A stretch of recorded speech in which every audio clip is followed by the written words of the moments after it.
Parents అందరికీ నమస్కారం. ఈ వీడియోలో మీకు ప్రోగ్రెస్ కార్డ్స్ గురించినటువంటి అలాగే స్టూడెంట్స్ రిజల్ట్స్ గురించినటువంటి కొన్ని ముఖ్యమైన విషయాల్ని మీకు తెలియజేసేటటువంటి ప్రయత్నం చేస్తాను. జాగ్రత్తగా వినండి. ఎందుకంటే ప్రోగ్రెస్ కార్డ్స్లో మనం చదువుకున్నప్పుడు రిజల్ట్స్ వచ్చేటటువంటి విధానానికి ఇప్పుడున్నటువంటి విధానానికి కూడా చాలా తేడా ఉంది. మార్క్స్ ఇది వరకు మనకి గ్రేడింగ్స్ అనేటటువంటివి చాలా తక్కువ, బట్ ఇప్పుడు గ్రేడింగ్స్ అనేటటువంటివి చాలా ఇంపార్టెంట్. కాబట్టి ప్రోగ్రెస్ రిపోర్ట్లో ఆ మార్క్స్ని ఎలా చూసుకోవాలి, అసలు మార్క్స్ని ఎలా వేస్తారు, ఎన్ని మార్క్స్కి ఎగ్జామ్ జరుగుతుంది, ఇటువంటి విషయాల్ని ఒక 5 minutesలో నేను చెప్పేటటువంటి ప్రయత్నం చేస్తాను. ప్రతి పేరెంట్ కూడా వినండి. అప్పుడు మీరు మళ్ళీ ఈ రిజల్ట్స్ గురించి కన్ఫ్యూజ్ అవ్వాల్సినటువంటి అవసరం ఉండదు. ఓకే, మొట్టమొదటిగా ప్రోగ్రెస్ కార్డులో మీకు మార్క్స్తో పాటు పక్కనే గ్రేడింగ్ కూడా ఇవ్వడం జరిగింది. ఎందుకంటే మార్క్స్ కొన్ని టెస్టులు 20కి జరుగుతాయి, కొన్ని టెస్టులు 35కి జరుగుతాయి, కొన్ని టెస్టులు 50కి జరుగుతాయి, కొన్ని 80కి జరుగుతాయి, కొన్ని 100కి జరుగుతాయి. ఈ తతంగం అంతా కూడా పేరెంట్స్ కన్ఫ్యూజ్ అవుతారు కాబట్టి పక్కనే గ్రేడింగ్ ఇచ్చాను. మీరు మార్క్స్ చూసుకోకపోయినా దాని పక్కన ఉన్నటువంటి గ్రేడింగ్ని చూసుకోండి. గ్రేడింగ్ని 4 టైప్స్లో విడగొట్టడం జరిగింది. వాటిని A grade, B grade, C grade and D grade. ఈ గ్రేడింగ్స్ కనుక మీరు చూసుకుంటే ఏ గ్రేడ్ స్టూడెంట్స్ చాలా బాగా చదువుతున్నారు అని అర్థం. అంటే వాళ్ళు పర్ఫెక్ట్గా ఉన్నారు, వాళ్ళ గురించి ఎటువంటి వర్రీ అవ్వాల్సిన అవసరం లేదు. బి గ్రేడ్ కూడా ఓకే, వాళ్ళు కూడా బాగానే చదువుతున్నారు, ఖచ్చితంగా ఇంకొంచెం అయితే శ్రద్ధ పెట్టాలి. ఇక సి గ్రేడ్ ఖచ్చితంగా వీళ్ళ మీద పేరెంట్స్ బాగా ఎక్కువ శ్రద్ధ పెట్టాల్సిన అవసరం ఉంది. వీళ్ళు సెల్ ఫోన్స్, టీవీస్, ఆటలు ఇటువంటివి ఏమైనా ఉంటే అన్నిటినీ కూడా కట్టి పెట్టి వాళ్ళ మీద పేరెంట్స్ ఎక్కువ శ్రద్ధ పెట్టాల్సిన అవసరం ఉంది. ఇక డి గ్రేడ్ అయితే మాత్రం చాలా డల్గా ఉన్నారని అర్థం. వాళ్ళని స్పెషల్ కేర్, ఇక్కడ ఎలాగో మేము గ్రేడింగ్ని అనుసరించి అనేక విషయాల్లో కేర్ తీసుకుంటాం. ఏ గ్రేడ్ కంటే బి గ్రేడ్ మీద ఎక్కువ శ్రద్ధ పెడతాం, బి గ్రేడ్ వచ్చిన వాళ్ళ మీద కంటే సి గ్రేడ్ వచ్చిన వాళ్ళ మీద ఎక్కువ శ్రద్ధ పెడతాం, డి గ్రేడ్ వచ్చినటువంటి వాళ్ళ మీద ఇంకా ఎక్కువ శ్రద్ధ పెడతాం. ఎందుకంటే ఆ డ్యూటీలో మా యొక్క డ్యూటీలో అది భాగం కాబట్టి పేరెంట్స్ కూడా గ్రేడింగ్ని బట్టి మీ పిల్లలు ఏ గ్రేడింగ్లో ఉన్నారో చూసుకుని దాన్ని బట్టి మీ యొక్క శ్రద్ధని పెంచాలి.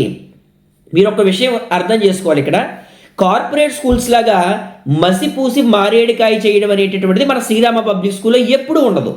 అంటే పేరెంట్స్ హ్యాపీనెస్ కోసం అందరికీ A+లు వేసేయడం, అందరికీ Aలు వేసేయడం అనేటటువంటిది మనం చెయ్యము. ఏదైనా క్లాస్ రూమ్లో బాగా పెర్ఫార్మెన్స్ ఉండి ఎగ్జామ్లో సరిగా రాయలేకపోతే ఇంటర్నల్ మార్క్స్ని ఒక 5 మార్క్స్నో 4 మార్క్స్నో యాడ్ చేయడం తప్ప గ్రేడింగ్ రాకుండా గ్రేడింగ్ ఇవ్వడం అనేటటువంటిది మనం చెయ్యం. చాలా వరకు పేరెంట్స్ని కొన్ని స్కూల్స్ ఎలా మోసం చేస్తాయంటే పిల్లలు చదివినా చదవకపోయినా మార్క్స్ వేసి పంపించేసి, ఏ గ్రేడ్ లేసి పంపించేసి, A+ లేసి పంపించేసి పేరెంట్స్ని హ్యాపీ చేసేస్తాయి. మీరు పేరెంట్స్ అంతసేపు భ్రమలో ఉండిపోతారు. మా వాడికి ఏ గ్రేడ్ వచ్చేస్తుంది, A+ వచ్చేస్తుంది, హ్యాపీ, మా పిల్లలు బాగా చదివేస్తున్నారు అంటారు. బట్ మనం అలా చేస్తే మోసం చేసినట్టు అవుతుంది. కాబట్టి ఖచ్చితంగా అందులో వచ్చినటువంటి మార్క్స్ ప్రకారమే, అలాగే ఇంటర్నల్ మార్క్స్ ప్రకారమే గ్రేడింగ్స్ అనేటటువంటివి వేశాము. కాబట్టి బి గ్రేడ్ వచ్చింది, సి గ్రేడ్ వచ్చింది అంటే మీకు తెలియాలి. కాబట్టి ఖచ్చితంగా ఆ గ్రేడ్లని ఉన్నట్టుగానే మీకు వేసి పంపించడం అనేటటువంటిది జరిగింది. ఆ గ్రేడింగ్ని మీరు చూసుకున్నప్పుడే మీ పిల్లల మీద ఇంకా ఎక్కువ శ్రద్ధ పెట్టాలనేటటువంటి విషయం మీకు అర్థమవుతుంది. స్టూడెంట్కి కూడా ఎస్, ఈ ఎగ్జామ్లో నా గ్రేడ్ కొంచెం తక్కువ వచ్చింది కాబట్టి నేను మళ్ళీ ఎక్కువ తెచ్చుకోవాలి, నా తోటి పిల్లలతో సమానంగా ఎక్కువ తెచ్చుకోవాలనేటటువంటి విషయం వాళ్ళకు కూడా అర్థమవుతుంది. సపోజ్ మనకి గ్రేడింగ్ చూస్తే కనుక 80%, 70 to 80% మందికి ఏ గ్రేడ్లు వచ్చాయి, ఒక 20 to 25% మందికి బి గ్రేడ్లు వచ్చాయి, సి గ్రేడ్లు, డి గ్రేడ్లు చాలా తక్కువ మందికే వచ్చాయి. సో హ్యాపీ అక్కడి వరకు. కానీ ఈ బి గ్రేడ్ వచ్చినటువంటి పేరెంట్స్ కానీ, సి గ్రేడ్ వచ్చినటువంటి స్టూడెంట్స్ యొక్క పేరెంట్స్ కానీ మీ పిల్లల మీద ఇంకా ఎక్కువ శ్రద్ధ పెడతారు అనేటటువంటి ఉద్దేశంతో ఆ ప్రోగ్రెస్ కార్డ్స్లో గ్రేడింగ్ వేయడం జరుగుతుంది.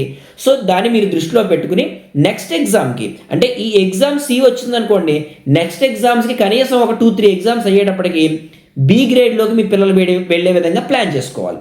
అలాగే బి గ్రేడ్లో ఉన్న పిల్లల్ని ఏ గ్రేడ్లోకి వెళ్ళే విధంగా మోటివేట్ చేసుకోవాలి. ఇప్పుడు పిల్లలకి ఐక్యూ లేకపోతే మనం ఏం చేయలేము. ఎలాగో దాన్ని ప్రతి క్లాస్లోనూ కూడా చదవనటువంటి పిల్లలు ఎప్పుడూ ఉంటారు, ఎక్కడైనా ఉంటారు. సరే, ఆ విషయం గురించి, పిల్లల యొక్క ఐక్యూ గురించి, వాటిని ఏ విధంగా మనం ఎంతో కొంత కరెక్షన్ చేయొచ్చు అనేటువంటి విషయం గురించి ఒక ప్రత్యేకమైన వీడియో తయారు చేస్తాను. అందులో మీకు అనేక విషయాలని, తెలివితేటలకు సంబంధించినటువంటి అనేక విషయాలని పేరెంట్స్కి ఎక్స్ప్లెయిన్ చేస్తాను.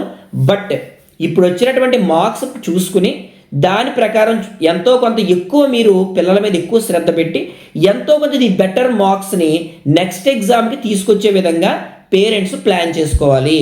సెల్ ఫోన్లని ఖచ్చితంగా కట్టిపెట్టాలి, టీవీలు ఖచ్చితంగా కట్టిపెట్టాలి. పిల్లలు అనవసరంగా ఆటలకి ఎక్కువసేపు టైం వేస్ట్ చేయకుండా చూసుకోవాలి.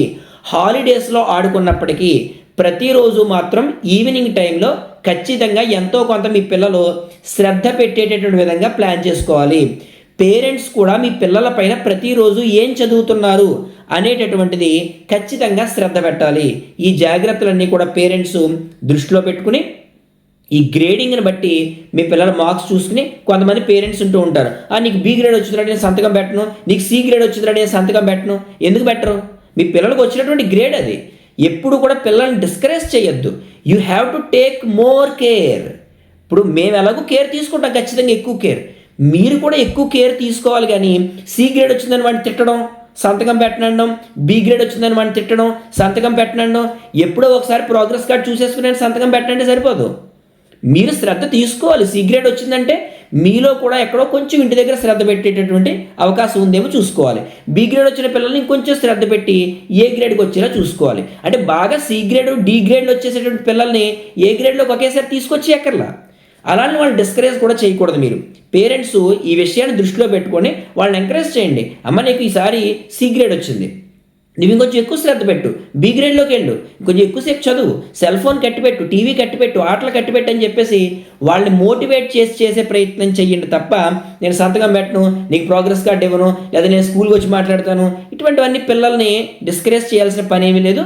కాబట్టి ప్రోగ్రెస్ కార్డ్స్ చూసి ఆ రిజల్ట్ని జాగ్రత్తగా తెలుసుకుని మీ పిల్లలు ఎందుకు వెనకబడుతున్నారో దానికి ఇంటి దగ్గర ఏమైనా కారణాలు ఉంటే వాటిని కూడా మీరు సవరించుకోవాలని ఈ సందర్భంగా తెలియజేస్తూ, మరొక వీడియోలో అసలు పిల్లలు అందరికీ ఫస్ట్ గ్రేడ్లు వస్తాయా, అలా వచ్చేటువంటి అవకాశం ఉందా, మీ పిల్లలపైన ఎటువంటి కేర్ తీసుకోవాలి, అసలు ఐక్యూ అనేటటువంటిది పిల్లలకి ఏ విధంగా ఉంటుంది, తెలివితేటల పిల్లలకి కొంతమంది తెలివైన పిల్లలుగా కొంతమంది తెలివి తక్కువ పిల్లలుగా ఎందుకు ఉంటారు అనేటటువంటి విషయం కూడా పేరెంట్స్కి నేను ఇంకొక మంచి వీడియోలో తయారు చేస్తాను.